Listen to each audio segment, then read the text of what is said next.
Do you want to annoy me? Let me tell you how. You ask a Portuguese person to slow down. This is something you should not do in Portuguese. Let me tell you why. But first, I'm Catarina. Welcome here. If you're new, this is the language Unschool, and I help people find their voice in European Portuguese by learning the language in an organic and holistic way. Because let's be honest, language is how you express yourself. It's big. If you've watched this video, you may know by now that there's something we do to words that I call marriage. So words get married, and they do this in specific situations and for specific reasons. So usually when letters get swallowed, as we normally say, they drop out of the end of a word. The E is a typical case that we don't say ke, k, we say k.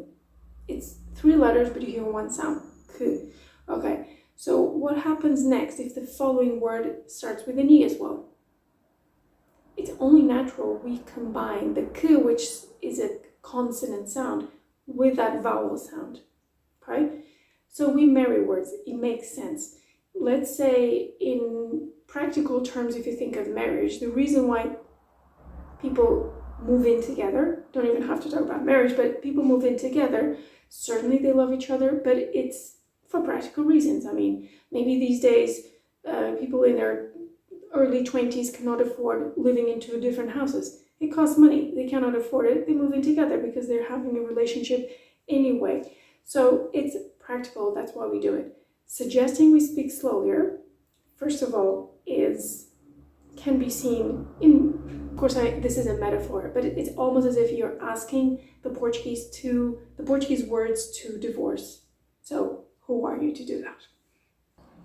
So those words are meant to be together. So it's sort of pointless to ask us to speak slower. The other thing is, speaking slower is not going to help, and probably hasn't, because I keep hearing people still struggling with the listening part, understanding what the Portuguese say, even though they've been living in Portugal for a long time. Let's look at a practical example. If you have de onde é que o senhor vem? Saying it very slowly, enunciating every word as clearly as I can. Let's say I'm reading the news in Portuguese. Okay. De onde é que o senhor vem? Now, this is robotic, that's not how we speak. Maybe reading the news, de onde é que o senhor vem? There would be more flow to it, but it's still not very natural, let's say. How do I say it? De onde é que o senhor vem? That was fast, I recognize it, I give you that. But if you ask me to say it slower, ask me. De onde é que o senhor vem?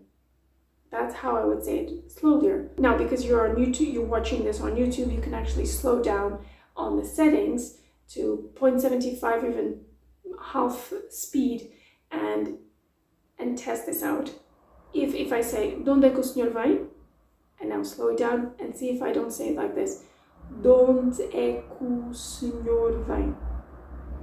So what happens is, speaking slower does not mean I'm going to separate the words to fit your expectations of hearing what you see in writing. I'm sorry, but that's just not how we speak. And if it's a random person that does not understand the struggle you're going through, that you see something in writing it, but you hear something completely different, the person is not going to help. And they're just going to slow down, but by still sticking those words together. There's no divorce involved, okay? So knowing when we do that is key. Question words, I've mentioned in this video a while ago, are a perfect example of that, obviously because we ask questions all the time. And a great tool you can use to test this out is Youglish. So go there and type in, make sure you select Portuguese and then European Portuguese, not Brazilian Portuguese. Still not 100% accurate, but it gives you an idea. And have a look, put question words in there, de onde é que, and see what comes up. There's of course less results for European Portuguese, but you still are bound to find.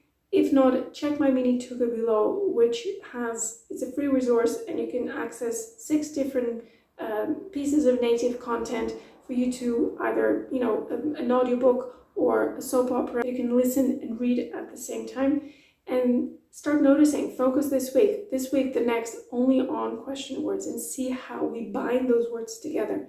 So if the E drops at the end of a word, it's only natural we marry it to the next one. So, quando é que, onde é que, como é que, quem é que. Quem ends with an M, but it's actually a nasal E there. So, quem é que, but there's still a flow to it. It doesn't quem é que, there's no pause there whatsoever. We're sort of lazy actually. So, we don't want to take that pause. It's extra effort.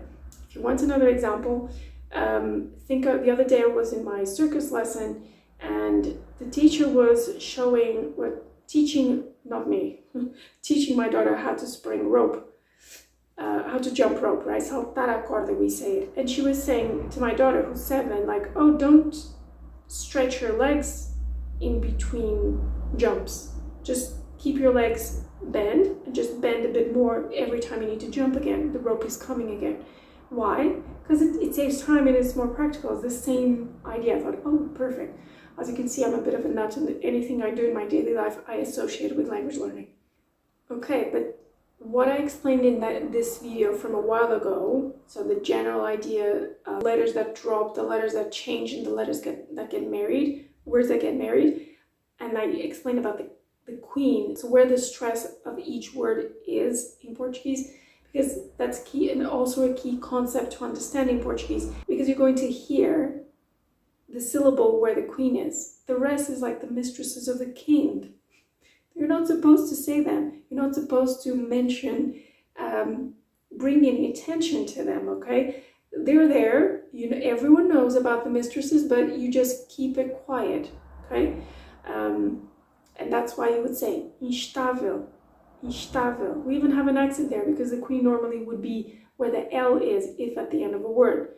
Okay, in the video I explain more about that. Talking about the queen, obviously there is a king. We need to talk about the king, and who is the king? The king is every appearance the king makes. So we're talking about chunks of information. We speak in chunks of information, if you think about that. I just said, if you think about that. If you think about that, this is a chunk of information. Commas and full stops are a great indication of where those chunks are in each language.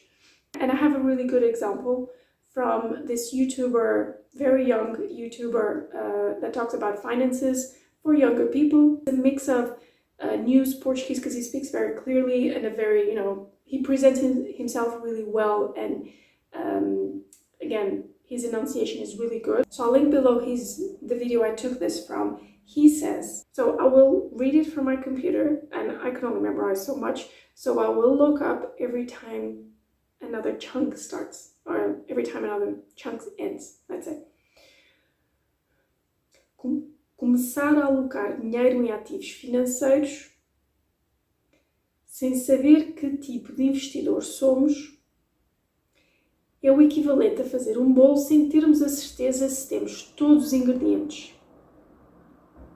Até pode correr bem, mas o mais provável é que falte alguma coisa pelo meio e acabe por não ter um sabor fantástico. Pesquisar de forma aprofundada para fundamentar as nossas decisões sobre determinado assunto é um passo crucial para sermos bem-sucedidos no longo prazo, qualquer que seja o tema em questão. No caso dos investimentos, then it goes on and on. We need to take breaks when speaking, right? So the commas are like shorter breaks, full stops are longer breaks. Having this combination of audio and text, which his videos do not have, but I mean here I'm just giving you an example, will help you see that you are going to hear this whole chunk. So within a word, you have the queen. You're going to hear part of the queen. For example, you have the word, you have the chunk here in the middle. Até pode correr bem. Até pode correr bem. And you hear até, because there's the accent there, that's where the queen is. The in the beginning hardly hardly pronounce. We even drop it quite often. If we say até já, we say até já. And then you have até pode correr bem. Maybe the bem you hear as well, because it's one word, one syllable. Obviously, that's where the queen is going to be. And the pod you don't hear a lot because the final E vanishes. Correr, the queen is at the end. The queen likes the R's at the end of words, so that's where she's going to be hiding. Correr, correr, correr. And then as a whole, let's say the queen is in different parts of that. The mistresses are there, but quite shy, discreet. If you think of it as the whole thing as the king is até pode correr bem, até pode correr bem.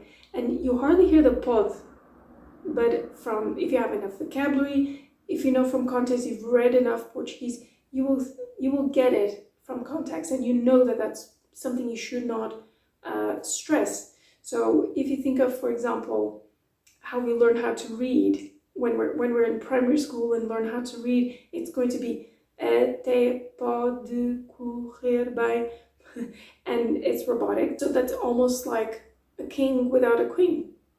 Horrible. Have a look at my Mini-Tuga for content that would help you have text and audio at the same time to start noticing this king figure that I'm introducing here. Does it make any sense? Let me know in the comments. One way to start is watching this video, which is actually just a recording. Asterix and Obelix, a short story of theirs, where you can start noticing how I read. It's short dialogues, but see how I chunk it up. Where's the king in there? Enjoy. Até a próxima.